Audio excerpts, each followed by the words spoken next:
Hi everybody, this is Simple Home Brew. My name is Pierre and welcome to my channel. Today I'm going to do an all grain brew. It's just about brewing, that's all I'm going to do. Stick around, we will be brewing shortly.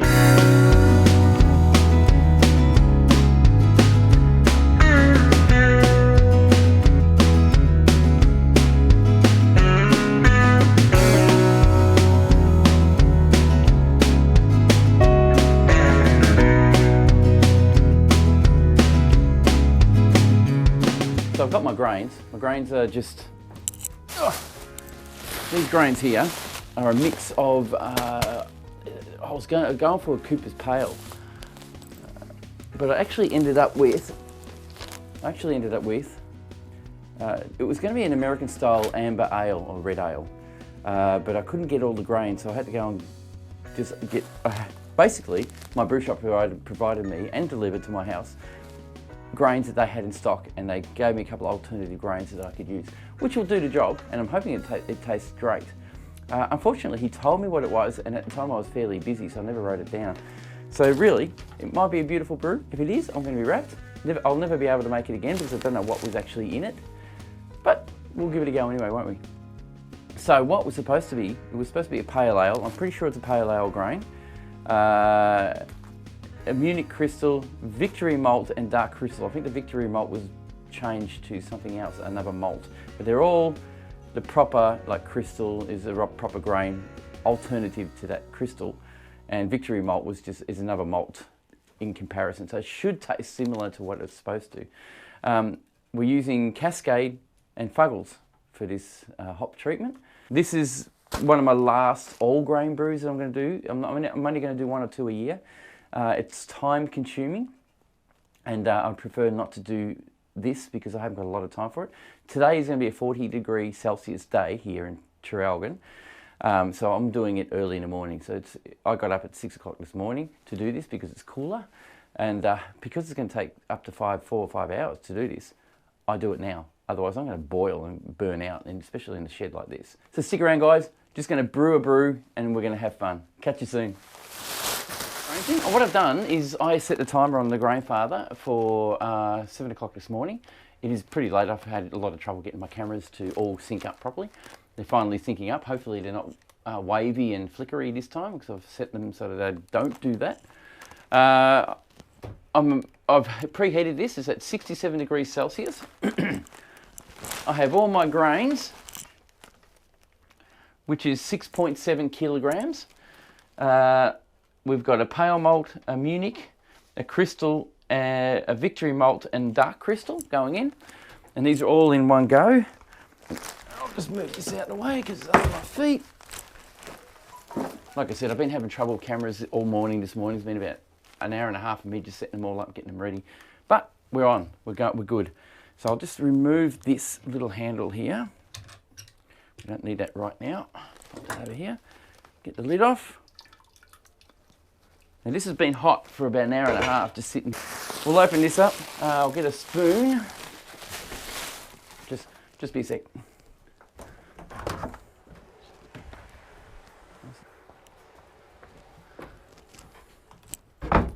It's already starting to warm up outside. I'll have to open this window to let a bit of heat out. That sunshine is just blinding. Anyway, here's my spoon. Here's my grain. We shall start pouring.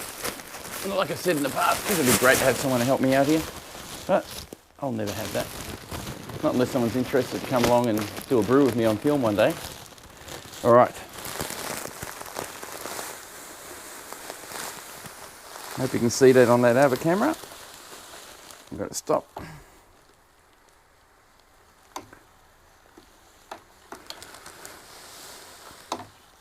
So we're pouring this into 23 litres of water for mashing, and it will mash for an hour at 67°C. And that will just extract the sugars that we need to get out. This one's a very simple one. The last one I did was a complicated one. It was probably a bit too complicated for my liking, so I'm prepared to be a little bit less complicated in this one here. So I'll mix it all through, get the grains going. You can probably hear work going on outside. I'm in my backyard in my shed, and there's It's a Wednesday. So, a lot going on at the moment. Okay, that's good. You're probably not being able to see that, but this is pretty by dough ball 3. It's pretty good actually. It smells great. So this is awesome. All right. That's my all grain mixed in. Set the timer for 1 hour at batch size, boil size, mash profile, yeah. So going to mash out 67 degrees for 1 hour.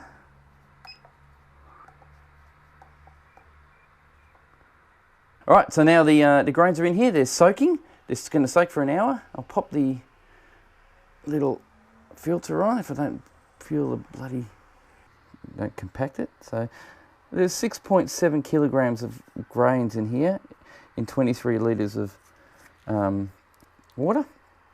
And that's ready to go. So we'll pull the,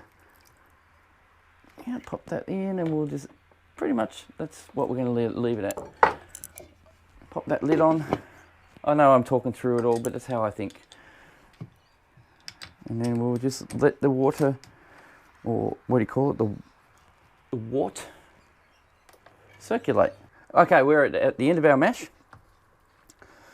I'll just remove this and then I'll lift the basket out just to make sure that it's up out of the fluid and starts draining. And we're going to do a sparge, which will be, get this out of the way. Do a sparge. There we go.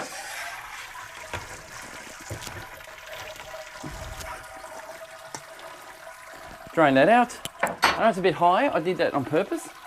I will now tilt you to where I'm working. You don't have to see me do this, but what I'm going to do is I'm actually going to run pre-boiled water or preheated water. I need to fill this up until it's pretty full, up until about 30 litres. I think it's about 30 litres max anyway, so it's not going to be as big. So this is going to be a reduced, a higher flavoured beer because I can only do 30 litres boil anyway in this system. So I'll fill it up until about 25 to 30 litres and then give it an hour boil, and it should get down to about 20 litres, I hope.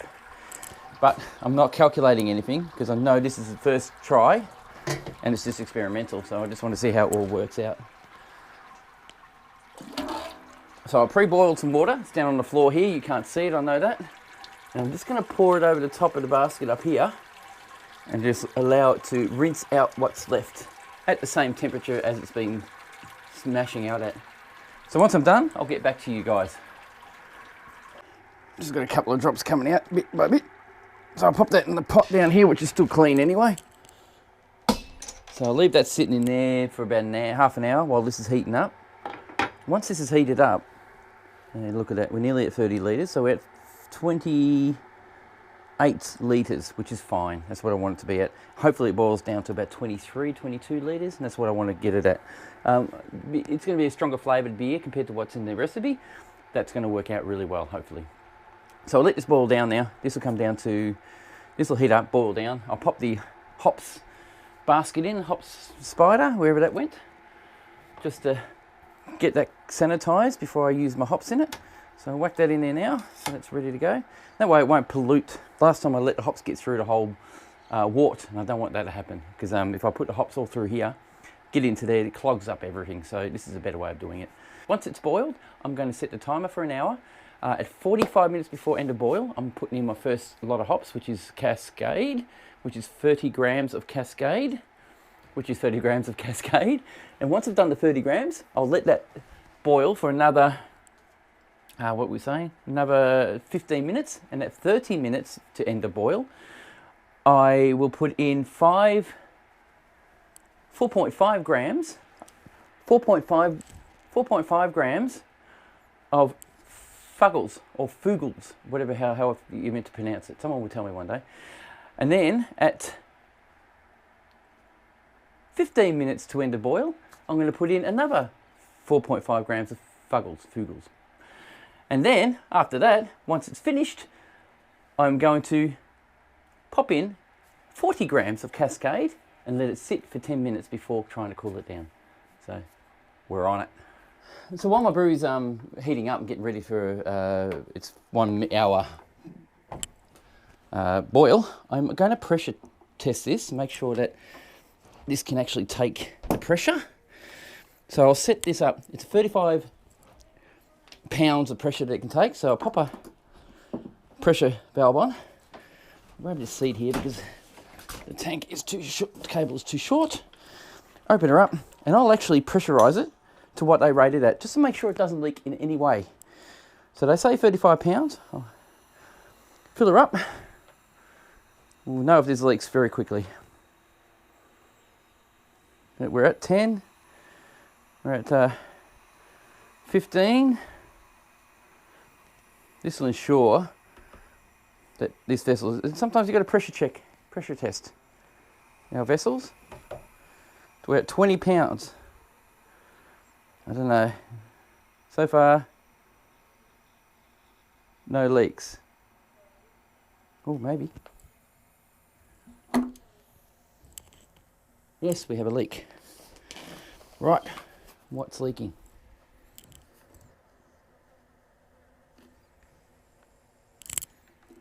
Is it that? Was it the seal?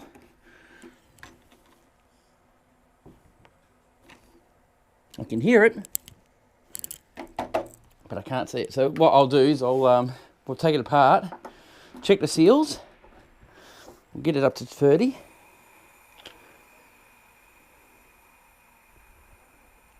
Now we're at 30 pounds per square inch at the moment, and I think that's pretty high. I've never brought it up to this pressure, but now it's at that. I'm just going to leave it at 30, because if I shake it around, it might increase it a little bit by temperature. So we'll now want to test for leaks. So I'll turn her upside down, and we'll see if anything comes out. Now that's at 30 pounds of pressure. I'm never going to get it that high, never going to be that high. But I must say, I can't see any water dripping, which is a good sign, so it's not leaking. And we're at 30 pounds of pressure in this barrel, and it seems to be holding nicely. That's all we want to do. So I'll leave it like that for about half an hour while this is going strong. When this gets the boil, so I'll leave that under pressure for a while. It's like a big hard soccer ball, this.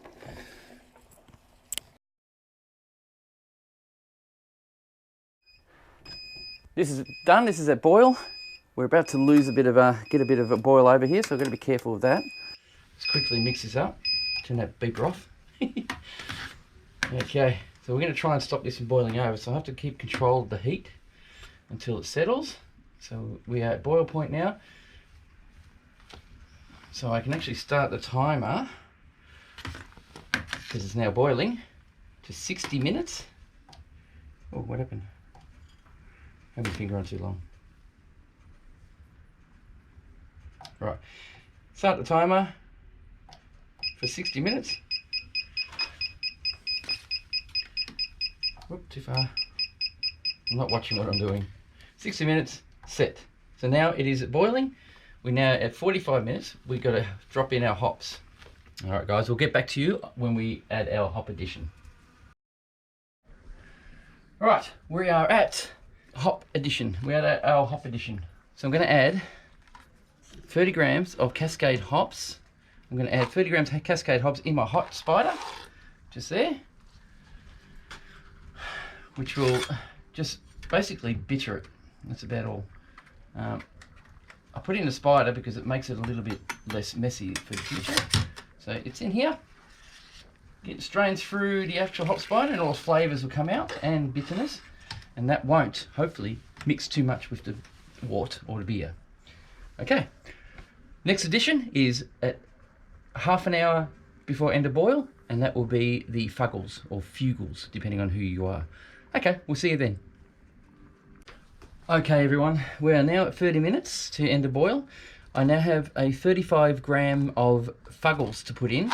It was 4.5% of the actual brew, so I got it a little bit mixed up. But so 35 grams of fuggles, or fugles, they're going in at 30 minutes to end of boil. Now that will sit in there for about 15 minutes before I put the next lot of fuggles in. So, cool. See you soon. Look at the smell of it. Look at that. Lovely. Okie dokie. We are now almost at the 15 minute to end of boil mark. I have 22 grams of fuggles to go in. I haven't got any more than that. Miscalculation. That's alright. 22 will probably do the trick. I now throw it in. We're at 15 minutes to end of boil. In goes the fuggles. Now, I can't tell you what it will do, but I know it'll give it some different, very different flavours right through the whole brew. So that's awesome. So at the moment, my spider is bubbling away. It's got a lot of fuggles floating at the top. That will drift to the bottom and it'll give me a bit of bitterness and some flavours and some aromas as well. So I'm looking forward to all of that and see what it tastes like. So we'll see you at no minutes. Oh, and sorry. Also, because I've done so much as in what do you call it? Hops, and it's all wheat. I didn't do this in my last brew. Placing a Warflock tablet will help settle the grains, or settle the loose material. So I'll just sprinkle a bit of Warflock in there. Now I've got to watch it doesn't boil over, which it tends to do that when you put Warflock in. As you can see, it's all nicely foamy. Luckily there's enough, it's all fine, it's all good. So that's been boiling now for 45 minutes. Give another 15 minutes of boil. And what the Warflock will do, will just settle all the proteins down and allow it to sink to the bottom. Alright, so we'll see you when we're at no minutes. So now, after this boil, we're actually going to put in a hop stand of 40 grams of Cascade. Just to add a bit of aroma and flavour to it, and maybe a little bit more bittering. That's just going into the spider, and that will just actually just sit there for 10 minutes now. And I'll put the timer on for 10 minutes.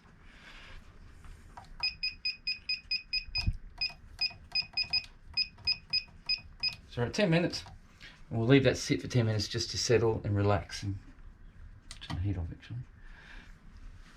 So the heat is now off, and our Cascade is just sitting there doing a hop stand. We're going to just leave it there for 10 minutes to let it do that.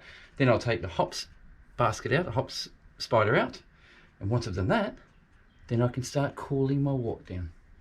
Okay, I've got to sanitize my wort chiller, so I've got to pump, what do you call it, this stuff, wort, through my wort chiller to sanitize the pipes and everything else for about 10-15 minutes. So once I've done that, I'll detach it, do a whirlpool to take all the grains and hopefully build them up in the center of the actual Grainfather, and take the hop spider out, so I've got more room to work. So we get onto it next.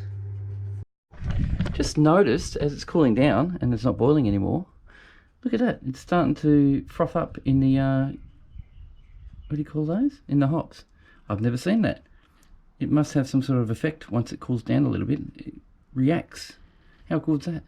So what I'm about to do, what I'm doing right now is I've placed the hop strainer or hop spider on top of a strainer so that I don't have to hold it. It's quite heavy to hold for a long period of time. And I'm just letting the fluid from the strainer drain through into my wort so I can pretty much utilize every bit of fluid I can. So what I'm going to do right now is I'm just going to spin the wort in a circle, get it turning like a whirlpool, basically very fast. And what that will hopefully do is cause the grains and all the sediment to accumulate in the center of the whirlpool. Spin it pretty good. Now leave that running. And while it's doing that, I will now put the lid on and start my wort start my wort circulation, just like this. The water is now circulating through the wort chiller. It is looking pretty good, pretty clear. It's still hot though, so it's basically sanitized these pipes from the heat. I'll now go and turn the tap on, run cold water through the pipes here, and cool our wort down to about 20 degrees or so. once it's at 20 degrees, I can then start transferring it to my fermentosaurus. Hope you can see what I'm doing here. I've got my pipe, I've sanitized this tip. I'm going to turn on this probe here, make sure, and I should be, as you can probably see there, it's 25 degrees Celsius. In here, I want it to be that temperature at least coming out of the pipe. So I just whack that in, and I do this every time. Oh, whoa, whoa.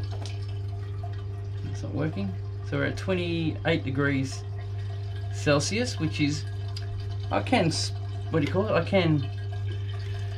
can pitch at that temperature, but it's still a bit warm for what I like. So it's currently at 28 degrees Celsius in the actual pipe coming out of the pipe. To transfer it into the fermentosaurus, it's fine. And I can really pitch my yeast now if I like to, if I want to or need to, I can. I want to bring it down just a little bit more, just so it's about 25 degrees Celsius, just to be safe. It's probably close to it now, so this is a good thing about water chillers like this, they immediately chill it down. So I'll quickly double check that one again. It's still saying it's still going at 29 degrees Celsius, so it's still too hot. Don't drop that in there. So I'll get you on this angle, sorry about the wrong angle before. I've basically got hot water coming out, going through my water chiller, coming out of my water chiller at a below 30 degrees temperature. I'm pretty sure it's about 27 degrees Celsius at the moment. I'm going to start transferring that to the fermentosaurus, which I'll fill on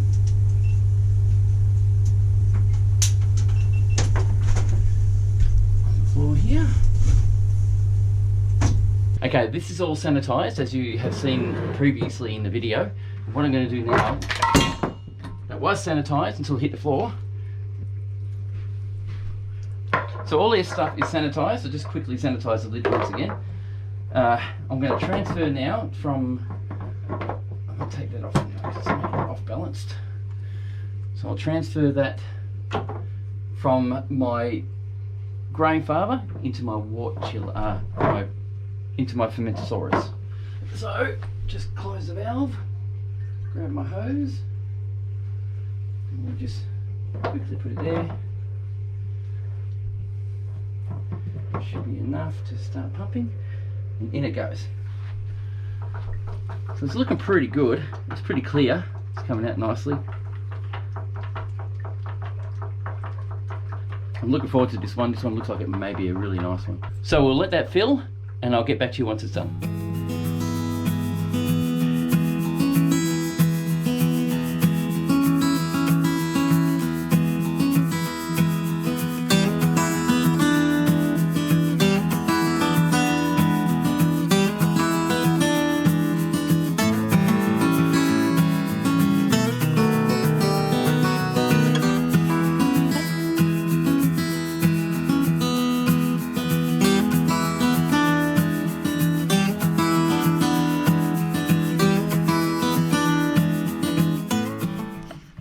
Well, this one went a lot smoother than the last one, so that's really good, except my microphone sender battery went flat because I didn't charge it. We've gotten ourselves a fair bit of brew out of that. I can tell you how much literage we have. We've got to 23 litres, which is where I want it to be. The gravity is 1.060. So now I'm going to taste it. So sit back here so you can see me. I'll pop that up so you can see it. We'll pull out the cell, and I will put a picture of the gravity reading up on the video. Wow, that is really nice. That is real nice. Got a nice little small bitter taste to it, but a very nice sweet taste, which will disappear a little bit. But you can definitely smell the hops, both Fuggles and Cascade. That, I believe, will be one of the best brews I've done for a very long time. So hopefully this will all settle down once I put the... oh, and that reminds me, I am going to put California lager yeast in. This is M54 California lager yeast. This one will, apparently it will lager without having to do all the lager steps you do in a fridge. So it should hopefully bring it to a lager flavour I am going to put it into a controlled environment. I now have a fridge that I can actually control the temperature on. So I'll leave it at 18 degrees until it's finished fermenting, which could take about 3 weeks. And hopefully it will come out to be one beautiful beer. So we'll go on that now. I will now dip this into some sanitizer, like that. Tear the top off, which is what we always do. Used to just cut it and be really careful, but it hasn't been a problem for a long time. So there's our yeast, ready to go. I'll just whack it in here and we'll see how it all turns out.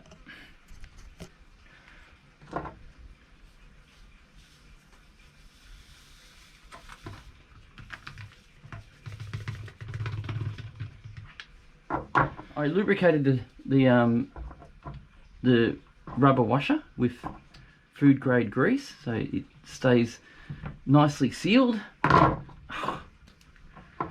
it gets slippery though. So that will just sit nicely on the lip. Place the lid on.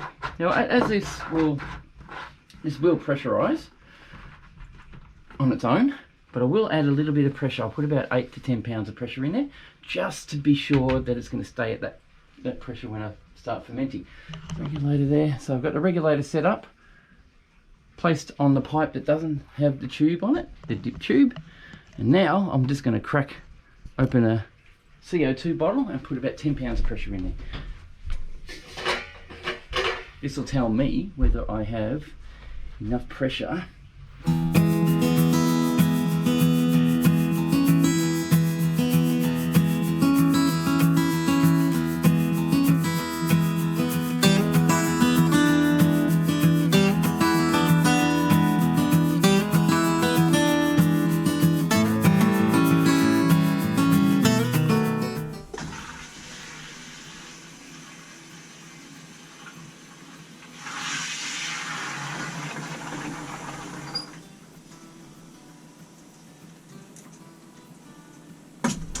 No, it's done it again.